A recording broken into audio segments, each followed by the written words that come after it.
kushoto, usijue nini tunachomtolea,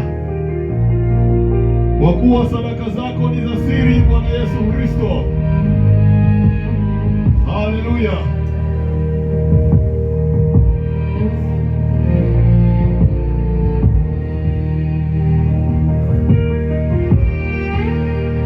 Umesema na Baba yetu aonaye sirini atatujaze tunapotoa sadaka katika jinsi hiyo, Bwana.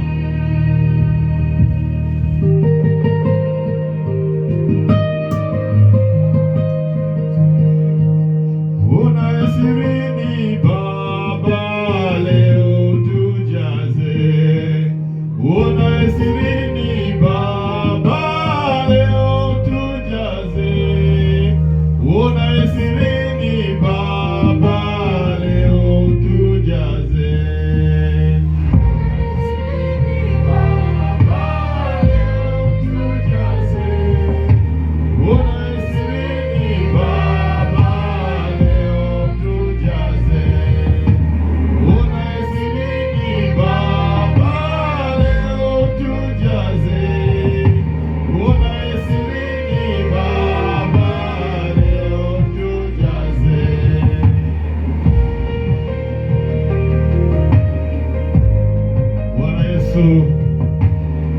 Wewe ndiye unaye sirini, Bwana. Asante Bwana Yesu, asante Baba, asante Mfalme wa wafalme. Thank you Jesus.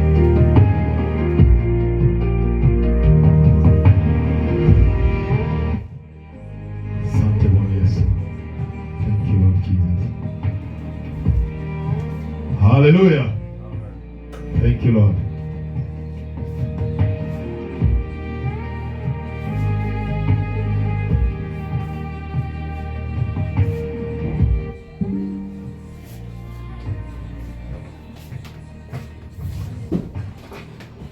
Baba, tunakushukuru, tunasema asante kwa ajili ya neema hii ambayo umetupa siku hii ya leo kuja mbele zako kula na kunywa mezani pako, Mungu. Nami sasa kwa nguvu na mamlaka ya jina la Yesu na kwa damu ya Yesu Kristo Nazareti, na kuomboa na kusafisha na kutakasa watoto wako na watumishi wako kwa damu ya Yesu Kristo Nazareti. Baba, kila eneo ambalo adui amepata uhalali kwa ajili ya kuwazuia, kwa ajili ya kuwafunga wasiweze kupokea neno lako, na kwa ajili ya kuwafunga ili wasiweze kufunguliwa, kila aina ya kifungo ninawalipa kwa damu ya Yesu Kristo Nazareti, na ninapasua vifungo vyao vyote vya chuma katika jina la Yesu Kristo Nazareti. Na ninaamuru kila roho chafu ya mpinga Kristo, kila roho chafu zinazozuia watu wako wasiweze kupokea neno lako, Bwana, ninaziamuru kwa jina la Yesu Kristo Nazareti ziweze kutoka mahali hapa katika jina la Yesu Kristo Nazareti. Ninakomboa na kusafisha na kutakasa mioyo yao, masikio yao ya kiroho, Bwana, na macho yao ya kiroho. Ninawapatanisha na neno lako, Mungu, katika jina la Yesu Kristo Nazareti. Na ninakuomba mapenzi yako yapate kutimia mahali hapa katika jina la Yesu Kristo Nazareti. Ninaadhimisha kila sadaka ambayo imetolewa kwa ajili ya kuleta uharibifu kwa ajili ya ibada ya siku ya leo. Ninaadhimisha sadaka zote za giza, sadaka za damu, sadaka za majini, sadaka za mapepo, sadaka za wachawi, sadaka za mabarazuri, sadaka za waganga ambazo zimetolewa kwa ajili ya kuharibu ibada ya siku ya leo. Ninazizimisha sadaka hizo kwa damu ya Yesu Kristo Nazareti. Bwana Yesu, ninakuita mahali hapa upate kutamalaki na mapenzi yako yote yapate kutimia mahali hapa katika jina la Yesu Kristo Nazareti. Amen. Thank you Jesus. Hallelujah. Amen.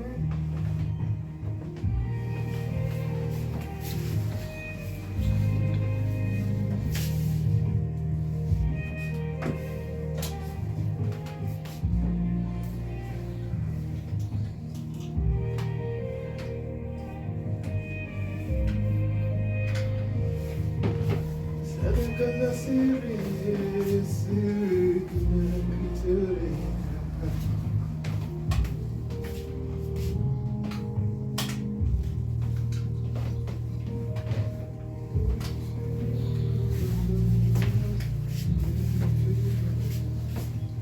Haleluya.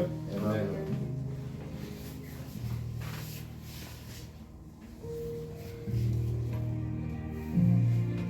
Haleluya. Amen. Haleluya. Haleluya. Amen. Haleluya. Haleluya. Amen. Haleluya. Haleluya.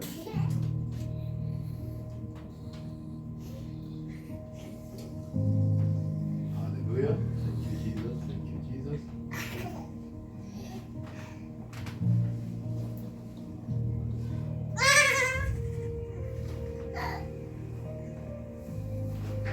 Haleluya.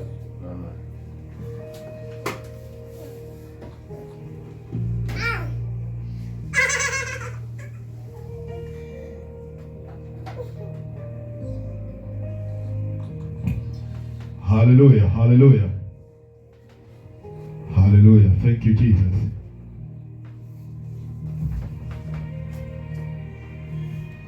Bado tuko kwenye somo letu linalosema enendeni mkawafanye mataifa yote kuwa wanafunzi wangu. Na somo letu lilikuwa linatoka kwenye kitabu cha Mathayo sura ile ya 28. Mathayo 28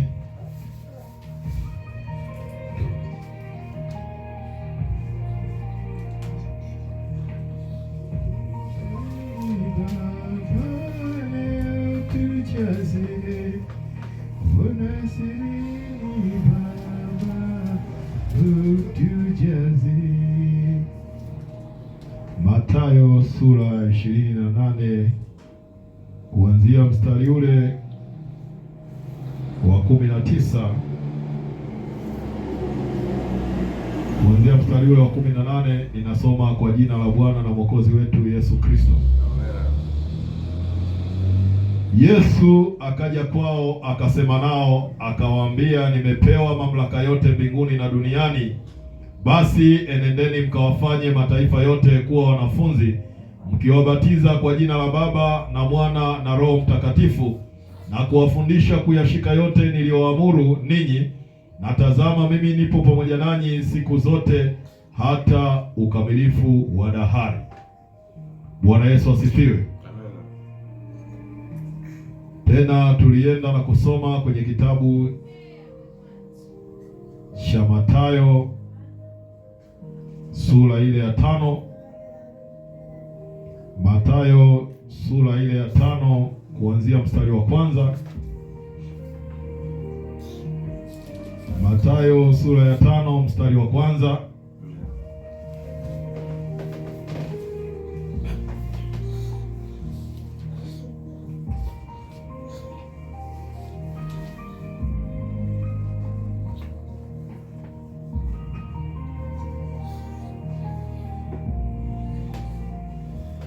Mathayo sura ya 5 kuanzia mstari wa kwanza. Ninasoma kwa jina la Bwana na Mwokozi wetu Yesu Kristo.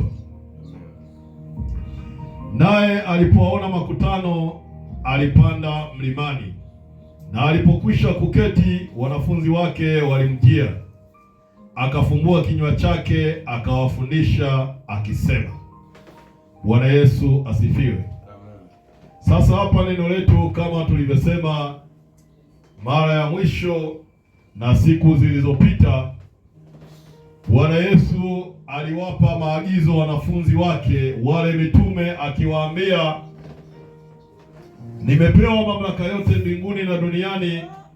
Basi enendeni mkawafanye mataifa yote kuwa wanafunzi wangu, mkiwabatiza kwa jina la Baba, Mwana na Roho Mtakatifu. Agizo la Bwana Yesu, aliagiza wale mitume kwenda kuwafanya mataifa kuwa wanafunzi, kwa sababu Bwana Yesu anahitaji wanafunzi, hahitaji makutano. Na zipo mamlaka ambazo zinazozuia watu wasifanyike kuwa wanafunzi. Ndio maana leo hii katika wokovu, ndani ya wokovu, wapo Wakristo wameokoka lakini sio wanafunzi wa Yesu. Kuokoka haimaanishi kwamba wewe ni mwanafunzi wa Yesu. Kuwa mwanafunzi wa Yesu ni kuyafanya yale ambayo Bwana Yesu ameagiza. Ndio maana Bwana Yesu akawaambia mitume, enendeni mkawafanye mataifa kuwa wanafunzi, mkiwabatiza kwa jina la Baba, Mwana na Roho Mtakatifu. Qualification ya kwanza ya kuwa mwanafunzi ni ubatizo wa jina la Bwana Yesu Kristo. Akasema mkiwafundisha kuyashika yote. Jambo lingine, mwanafunzi anatakiwa ayashike yote. Bwana Yesu asifiwe. Na kawaida ya wanafunzi wa Yesu wanashika yote ambayo Bwana Yesu amewaamuru. Na ndio maana leo hii, kwa sababu wapo wa Kristo hawayashiki yote ambayo Bwana Yesu ameamuru, hao sio wanafunzi wa Yesu.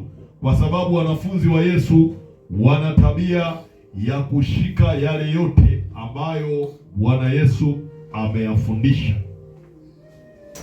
Sasa katika jinsi hiyo nikasema tunao Wakristo ambao sio wanafunzi, pia tunao watumishi ambao leo hii wanaitwa watumishi wa Mungu ambao sio wanafunzi. Bwana Yesu asifiwe. Kwa sababu tofauti ya mwanafunzi ni makutano. Bwana Yesu katika Mathayo 5 alipoenda kufundisha, alikuta makutano, hakufumbua kinywa chake, bali alipanda mlimani akaenda akaketi. Hakutaka kufumbua kinywa chake kwa sababu aliona waliomfuata sio wanafunzi. Lakini neno la Mungu linasema alipowaona wanafunzi akafumbua kinywa chake, akaanza kuwafundisha, akaanza kunena. Kwa hiyo, kwa sababu hiyo, unapokuwa na Wakristo ambao sio wanafunzi, maana yake hao ni Wakristo makutano. Unapokuwa na watumishi ambao wanaitwa watumishi wa Mungu ambao sio wanafunzi, basi watumishi hao ni makutano. Utawajuaje? Hawayashiki yote ambayo Bwana Yesu ameyafundisha. Bwana Yesu asifiwe. Tukaangalia kwenye Mathayo sura ya 5 mambo ambayo Bwana Yesu alianza kuyafundisha. Tulipita tukaangalia moja badala ya jingine mpaka tulipofika mara ya mwisho tukazungumzia habari za ukamilifu, kwa sababu Bwana Yesu amesema, basi ninyi mtakuwa wakamilifu kama Baba yenu wa mbinguni alivyo mkamilifu. Hapo ndipo tulipoishia, na tukaingia ndani zaidi kwenye mambo ya ukamilifu, kwa sababu ni mafundisho ambayo ni nadra sana kuyapata katika ufalme wa Mungu, kwa sababu shetani na mamlaka zake wamezuia watumishi wengi wa Mungu wasiweze kufundisha habari za ukamilifu. Bwana Yesu asifiwe. Na ndio maana mamlaka hizo za kuzimu ambazo zimetumwa hapa duniani kwa ajili ya kuzuia watumishi wa Mungu wasiweze kuyafundisha yale yote ambayo Bwana Yesu ameyafundisha, mamlaka hizo zimewafanya watumishi wengi wa Mungu na zimegeuza injili katika ulimwengu huu kuwaambia kwamba mwanadamu hawezi kuwa mkamilifu. Na kwa sababu hiyo niliingia ndani zaidi, kwa sababu ya neema ya Mungu aliyonipa, kuelezea jinsi gani Mkristo anaweza kuwa mkamilifu. Tuliangalia mambo mengi likiwemo amani, na baada ya kulizungumzia jambo la amani, shetani aliinua machafuko makubwa sana kwa ajili ya kuondoa amani. Bwana Yesu asifiwe. Amen. Kwa sababu aliguswa. Tulipiga, tunasema patakatifu, kule gizani tunasema tumepiga kilingeni. Bwana Yesu asifiwe. Amen. Kila mahali unapohitaji amani, unapoizungumzia amani, amani ni msingi, ni moja kati ya misingi ya ukamilifu. Amani. Ukikosa amani unakosa ukamilifu. Bwana Yesu asifiwe. Sasa baada ya jambo hilo la ukamilifu, tunaendelea kuangalia mambo mengine ambayo Bwana Yesu ameyazungumza. Tutasoma leo kutoka kwenye kitabu cha Mathayo sura ya 6 kuanzia mstari ule wa kwanza, tutakwenda kifungu badala ya kifungu kwa neema ya Mungu.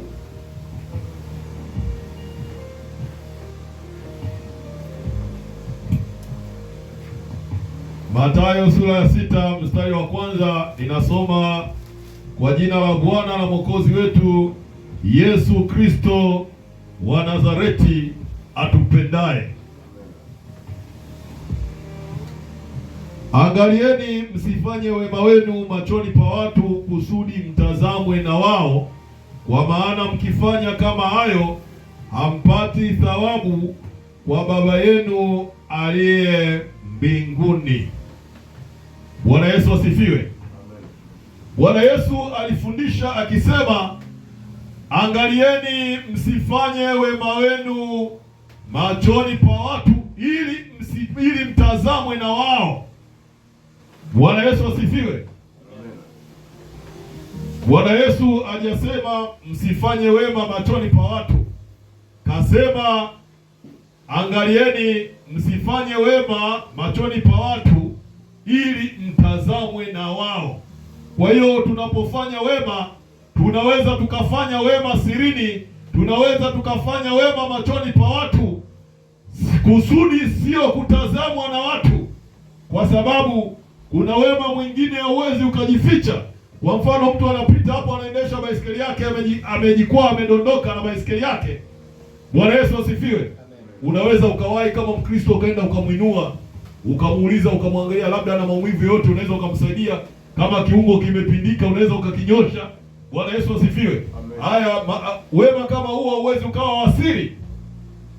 Kwa hiyo wema tunaufanya sirini na pia tunaufanya hadharani, lakini hatufanyi wema ili tutazamwe na watu. Bwana Yesu asifiwe. Tunafanya wema kwa sababu ni wajibu wetu kutenda mema. Bwana Yesu asifiwe. Siku hizi wapo wanaume wenye wivu, pia wapo wanawake wenye wivu. Bwana Yesu asifiwe. Kwa mfano, umekaa na mke wako, alafu ametokea mwanamke mwingine akafika pale, na yeye kaongozwa kwamba ngoja nimuombe huyu kaka pesa. Akaja akasalimia, akakwambia, kaka, samahani, naomba niongee na wewe. Bwana Yesu asifiwe. Wewe kama Mkristo ni wajibu wako kutenda wema. Ni lazima umwache mke wako ukamsikilize yule dada anachokisema ni kitu gani, sio kwa sababu umemdharau mke wako, kwa sababu wewe ni Mkristo na una wajibu wa kutenda wema. Usishindwe kutenda wema kwa ajili ya mke wako, usishindwe kutenda wema kwa ajili ya mume wako. Bwana Yesu asifiwe. Kwa sababu mke wako hana mbingu za kukupeleka. Ukishindwa kutenda wema kwa ajili ya mke wako, kwa ajili ya mke wako au kwa ajili ya mume wako, inamaanisha kwamba huyo mke wako ni kikwazo, atakuzuia usiende mbinguni. Bwana Yesu asifiwe. Amen, amen. Hebu semeni, ni wajibu wetu. Ni wajibu wetu kutenda mema. Kutenda mema. Ni wajibu wetu kutenda mema. Hakuna agizo ambalo Bwana Yesu ametuagiza kutenda mabaya hata sehemu. Hajasema angalieni mnapotenda mabaya msitende mabaya machoni pa watu. Hajasema hivyo. Kwa sababu sio maisha yetu kutenda mabaya. Hakuna agizo kwenye Biblia ambalo tumeagizwa kutenda mabaya, bali tumeagizwa kutenda wema. Kwa hiyo kutenda wema ni wajibu wa kila Mkristo ambaye anaishi katika uso wa dunia hii.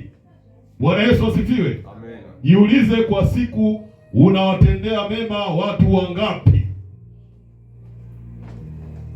Kwa siku unawatendea mema watu wangapi? Bwana Yesu asifiwe. Amen. Wakristo wamekuwa sio wakarimu. Wakristo wamekuwa hawatendi mema siku hizi. Bwana Yesu asifiwe. Amen. Mungu amewafanya Wakristo kuwa makuhani. Yaani wana uwezo wa kumwomba Mungu, alafu Mungu akawasikia na akajibu. Bwana Yesu asifiwe. Amen. Lakini Wakristo leo hii wanashindwa hata kuombea jirani zao, wanashindwa hata kuombea rafiki zao, wanashindwa wengine kuombea hata wake zao, wengine wanashindwa kuombea hata waume zao, wengine wanashindwa kuombea hata wazazi wao na ndugu zao. Bwana Yesu asifiwe. Amen. Kwa sababu wema sio sehemu ya maisha yao. Kutenda wema sio lazima ugawe pesa. Bwana Yesu asifiwe. Amen. Unaweza ukamwombea jirani yako, unaweza ukatenda wema kwa kuwaombea watu. Ni sehemu ya kazi ya Mungu, ni sehemu ya kutenda wema, na ni jukumu lako kama Mkristo kutenda mema. Amen. Bwana Yesu asifiwe. Amen. Bwana Yesu akasema, angalieni msitende mema machoni pa watu, ili mtazamwe na wao, kwa sababu hamtapata thawabu yenu mbinguni. Bwana Yesu asifiwe. Amen. Hakuna wema unaopotea bure. Kila wema unaofanya una thawabu yake. Hakuna wema ambao unapotea bure. Bwana Yesu asifiwe. Na ndio maana Biblia imetuambia tusichoke kutenda mema. Bwana Yesu asifiwe. Amen. Kwa nini tumeambiwa tusichoke? Kwa sababu kila wema tunapotenda kuna thawabu. Kila wema tunaotenda kuna thawabu. Kila wema tunaotenda kuna thawabu. Bwana Yesu asifiwe. Amen. Ipo thawabu ambayo tunaipata mbinguni. Bwana Yesu asifiwe. Amen. Thawabu zingine Mungu anatupa hapa duniani. Bwana Yesu asifiwe. Amen. Kwa hiyo ni wajibu wa Mkristo kutenda wema. Unapotenda wema, kila unavyotenda wema, halafu uoni matokeo mazuri kwenye maisha yako, uoni thawabu kwenye maisha yako, usizanie kwamba ule wema wako umepotea bure au thawabu imepotea, una thawabu. Bwana Yesu asifiwe. Amen. Kuna mtu mmoja anaitwa Ibrahimu. Ibrahimu alikuwa na mke wake ambaye anaitwa Sara. Ibrahimu alikuwa na hitaji la mtoto wa kiume ili kwamba Mungu aweze kutimiza ahadi alizomwahidi Ibrahimu. Ibrahimu alikuwa ni mwenye haki, alikuwa amekwenda mbele za Mungu kikamilifu. Ikatokea wakati mmoja Ibrahimu alijiuliza sana maswali, akaona, akatazama wema wake, akatazama, akawa na wasiwasi kidogo kuhusu thawabu yake. Akasema, kama nimetenda mema mengi na thawabu yangu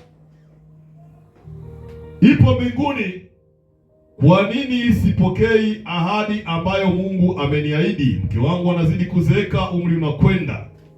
Bwana Yesu asifiwe. Amen. Bwana Yesu asifiwe. Amen. Ngoja kidogo tumwangalie Ibrahimu hapa. Twende kwenye kitabu cha Mwanzo sura ile ya 15 haraka haraka. Mwanzo 15. Lipo somo tulilofundishaga nilisemaga ya kwamba msichoke kutenda mema. Somo hilo lipo kwenye Top Gospel TV. Do not be weary of doing good. Usichoke kutenda mema. Ni agizo la Bwana Yesu. Mwanzo sura ya 15 kuanzia mstari wa kwanza, ninasoma kwa jina la Bwana Yesu Kristo. Baada ya mambo hayo, neno la Bwana likamjia Abrahamu katika njozi likinena, usiogope Abrahamu, mimi ni ngao yako na thawabu yako kubwa sana.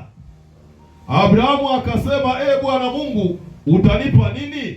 Nami naenda zangu hali sina mtoto, na atakaye miliki nyumba yangu ni huyu Eliazari Mdameski. Abrahamu akasema, tazama, hukunipa uzao, na mtu aliyezaliwa nyumbani mwangu ndiye mrithi wangu. Na neno la Bwana likamjia likisema, huyu hatakurithi, bali atakayetoka katika viuno vyako ndiye atakayekurithi. Akamleta nje, akasema, tazama sasa mbinguni kazihesabu nyota kama ukiweza kuzihesabu. Akamwambia, ndivyo utakavyokuwa uzao wako. Akamwamini Bwana, naye akamhesabia jambo hili kuwa haki. Kisha akamwambia, mimi ni Bwana niliyekuleta kutoka Uru wa Wakaldayo nikupe nchi hii uirithi. Bwana Yesu asifiwe. Hapa ulikuwa mkasa wa baba yetu wa imani Ibrahimu.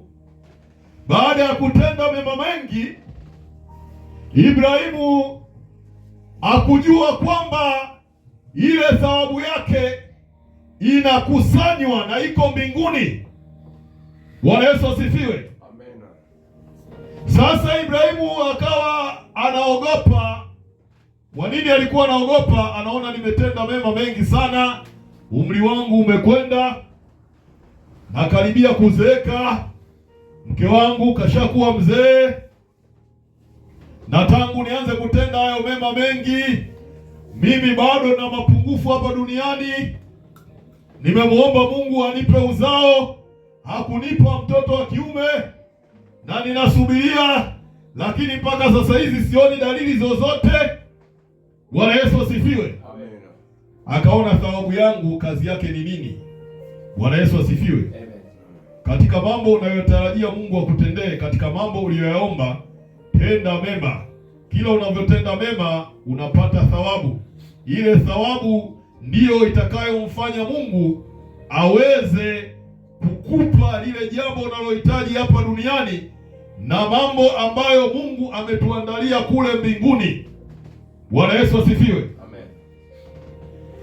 Ibrahimu alipokuwa anafikiria hivyo, Biblia inasema neno la Mungu likamwijia Ibrahimu katika njozi likisema, usiogope Ibrahimu. Kwanza aliambiwa aondoe uoga.